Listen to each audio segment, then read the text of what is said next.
Dear students, in this session we will discuss water as an agent of pollination. Right?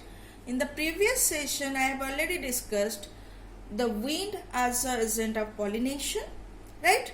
And the adaptation of the plants to favor the pollination by wind, right? So this one already I have explained you that there are two types of agents, biotic and abiotic, and among the abiotic agent, wind and water are the two agents carrying out the process of pollination. That means that helps for transfer of pollen grain.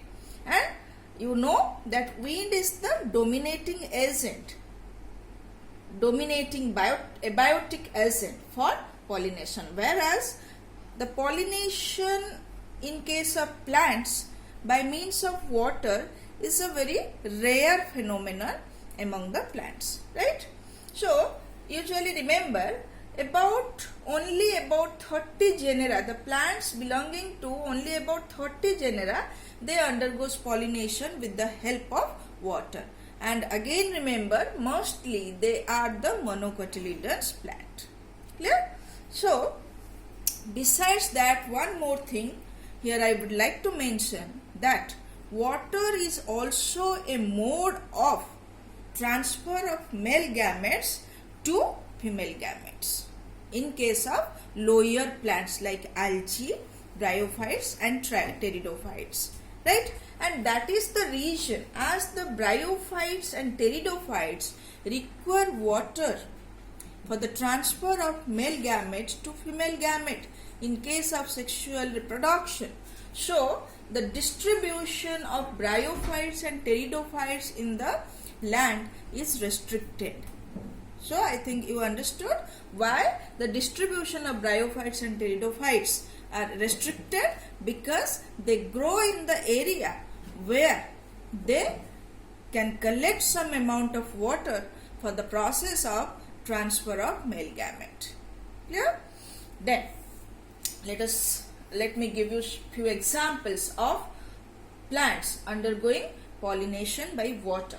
So here are two I have mentioned, Vallisneria and Hydrilla. Remember, Vallisneria, Hydrilla, these are the aquatic plants. These are the freshwater plants which undergo pollination by means of water. Similarly, another plant, seagrass, or that is the Zostera, that is a marine water plant which undergoes pollination by means of water. Right? So let me tell you one interesting type of interesting phenomenon of pollination in pollination by water, right? So this is a very interesting type of pollination shown by Vallisneria, and already I have mentioned Vallisneria is an aquatic plant. This is a freshwater plant. So here you see this is a male plant, this is a female plant. This is a inflorescence having male flowers, these are the female flowers. So here you see when the both male and female flowers are inside the water.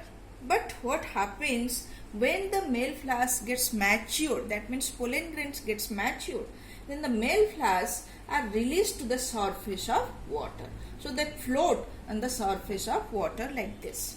Clear? What about female plant?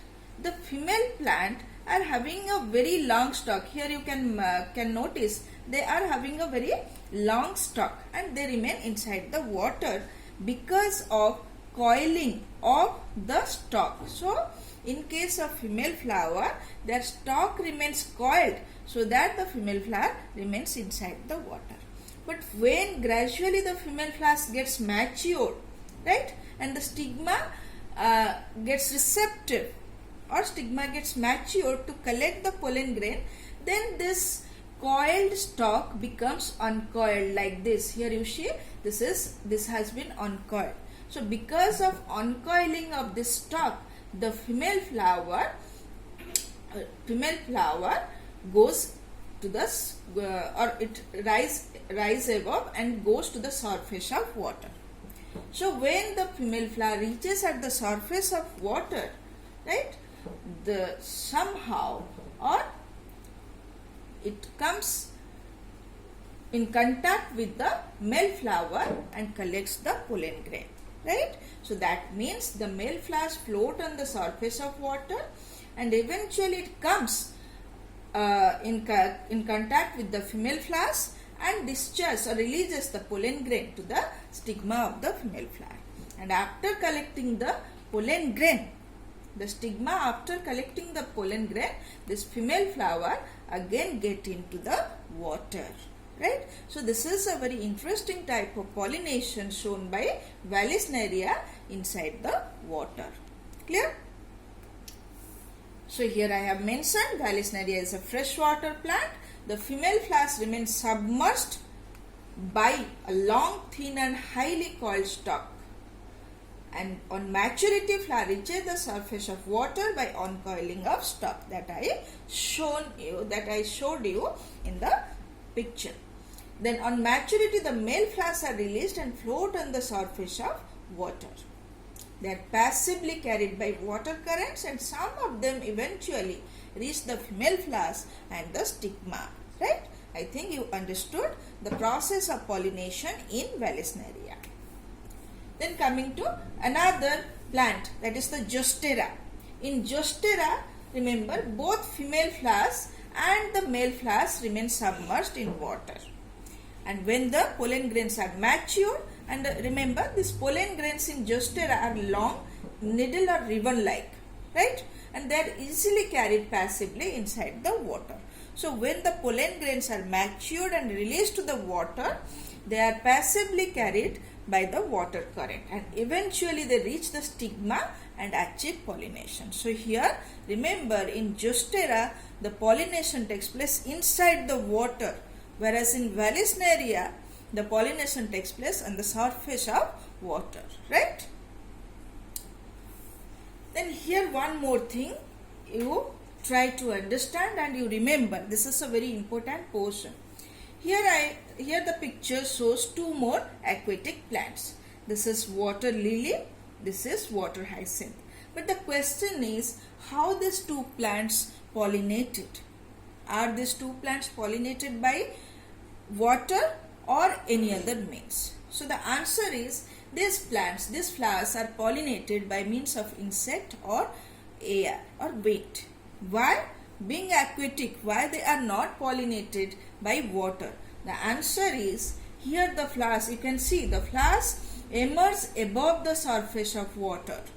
Show that the pollen grains are either carried by the insect or by air. So these are insect or air pollinated flowers. So though these are aquatic, remember though water hyacinth, water lily are aquatic plants, but they are pollinated by insects or wind, not by water.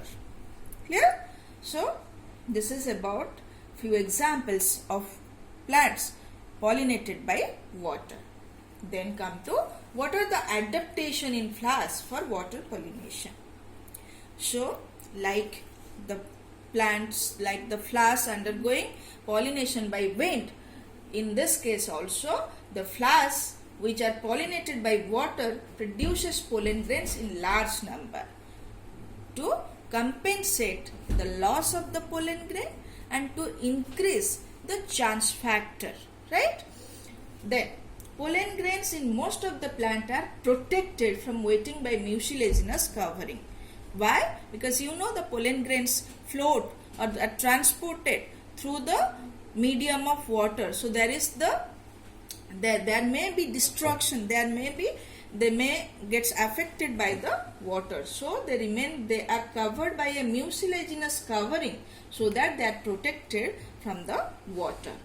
Then in some plant pollen grains are long and ribbon like so that they can easily carry it inside the water and reach to the stigma for achieving pollination, right? So these are certain adaptations you must remember in case of flowers undergoing pollination by water, right?